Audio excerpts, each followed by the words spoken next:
बिस्मिल्लाहिर्रहमानिर्रहीम। आजकल के बाद डॉक्टर भी कुश्ता कालीन बेच रहे हैं। ये आपको कुश्ता कालीन की कहानी बाद में सुनाएंगे। रोज़ाना आप देखते हैं कि क्या हालात है। वैसे तो हर इदारा अपना अपना रोना रोता है, लेकिन ये सेहत का जो मामला है इसमें तो और भी बुरी हालत है। हाँ, मैं मुजफ्फराबाद के उस CMH के डॉक्टर को सलाम करता हूँ। जब 2005 का ज़ल्ज़ला आया तो उसके अपने घर के अफराद भी फौत हो गए थे, लेकिन वो 3 रातें सोया भी नहीं, मरीजों की खिदमत करता रहा। ऐसे भी डॉक्टर हैं।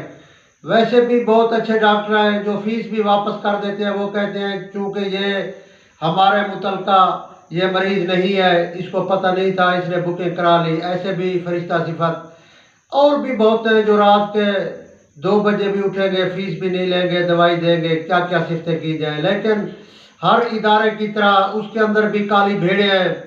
हालांकि ये मसीही खिदमत वाला पेशा है। जिस तरह उलमा के अंदर उलमाए सू है, मशाइख के अंदर मशाइख सू है, इसी तरह डॉक्टरी पेशे के अंदर भी इस किस्म के डॉक्टर है। क्योंकि अब जितनी भी तारीफ हम तुम करेंगे, दूसरा फ़ौरन कहेगा यार उसके तो अस्पताल की बिजली और उसके मुलाजमीन का खर्चा कंपनी बर्दाश्त के करती है, तुम्हें किसने बताया? मुझे उसने खुद बताया। इस तरह कोई कहेगा हमें उसने फिलहाल दवाई लिख दी। स्टोर पे गए तो उन्होंने कहा यार इसकी ज़रूरत नहीं क्योंकि इसकी स्कीम चल रहा है, देखो ये हर मरीज को लिख के दे रहा है। इसी तरह लिबार्टी टेस्टों का मामला तो सबको पता है कि जो उनके पैनल पे होंगे, जो उनके अपने तल्लुकदार होंगे, उस लिबार्टी का टेस्ट ठीक है उसी से वो कराएंगे। बहरहाल बहुत सारी बातें हैं। तो फिर मैं मरीजों को, दोस्तों को कहता हूँ यार हमें क्यों कहानी सुनाते हो? बहुत कहानियाँ हैं। मैं आपको एक हकीम की कहानी सुनाता हूँ।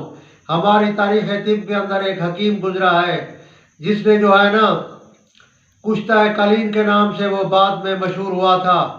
तो उसकी भी बड़ी प्रैक्टिस थी, बड़े मरीज थे, मतलब था, कारोबार का अरूज था। तो उसके घर का एक दिन कालीन जल गया। उसका नौकर भागता हुआ दवा को, हकीम साहब कालीन जल गया है। उसने कहा कोई मसला नहीं।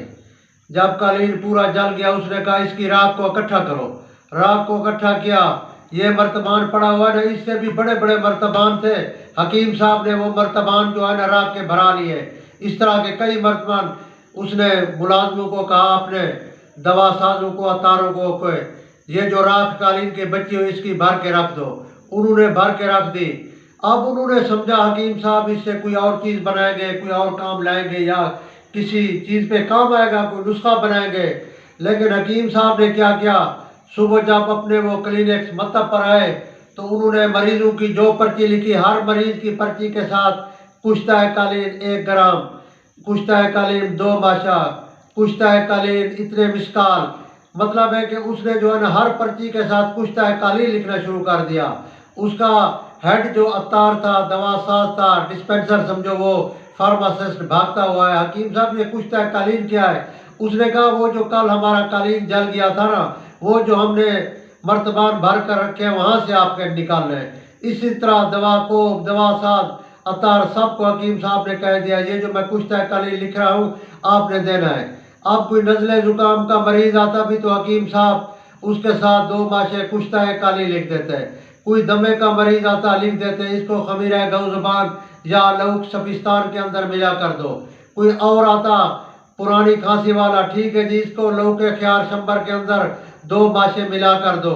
इसी तरह कोई TB का मरीज आता, शरबत इजाज के साथ इसको कुश्ता सरतान के साथ मिला कर दे दो। इसी तरह कोई पुराना बुखार का मरीज आता तो साथ उसके लिखा हुआ था 2 ग्राम कुश्ता अबरक सफ़ेद, 2 ग्राम कुश्ता अबरक सिया, 2 ग्राम कुश्ता कालीन। इस तरह मेरे भाई हकीम साहब ने जरकान के मरीजों को भी नहीं बख्शा। जरकान के भी जो मरीज आते हैं, शरबत शिकंज बिन बिदूरी, शरबत अनार, शरबत अफ्तातीन, उसके साथ जो वो मुफर्रे या ठंडक का सबूत होता, साथ लिखा हुआ होता सफूफे ठंडक। जरकान वाले के अंदर 3 ग्राम यानी 3 माशे ये कुश्ता कालीन भी मिला दो। इसी तरह हकीम साहब ने मेरे भाई अपने घर के जले हुए कालीन की क्या कीमत होगी उससे कई गुना ज़्यादा वसूल कर लिया। मेरे भाई ये तो मरीजों पर 2 नंबर हकीम, 2 नंबर डॉक्टर जुल्म करते आए हैं, ये जुल्म होता रहेगा। इसको ख़त्म हम कैसे कर सकते हैं? ये तो जिसका अंदर का ज़मीर जिंदा होगा वो ख़त्म कर सकेगा। आपने मुल्तान के उस डॉक्टर का वाक़या पढ़ा होगा जिसने अपनी बेटी को भी गोली मारी और ख़ुद भी।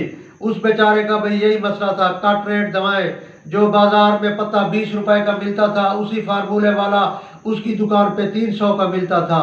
हालांकि वो अंदर से खोखला था। मेरे भाई जितना ज़्यादा हराम आएगा अंदर से आप खोखले हो जाएंगे, बाहर से भी आप खोखले होंगे।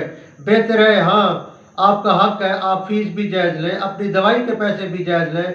हाँ जिसको एक डब्बी की ज़रूरत है, एक गोली की ज़रूरत है या एक वही दे उसको। हाँ जिसको 4 दवाइयों की ज़रूरत है, 5 के वो दे, लेकिन खाम खा आप उनका बिल न बढ़ाएं। बिल बढ़ेगा, अपनी कब्र भी बर्बाद होगी। फिर आपकी मिसाल उसी हकीम जो है ना उसकी मिसाल बन जाएगी जिसने कुश्ता कालीन बेचा था। ज़रूरत थी या नहीं थी मरीजों को, उसने सबको कुश्ता कालीन दिया। मेरे भाई से बचना चाहिए। वस्सलाम।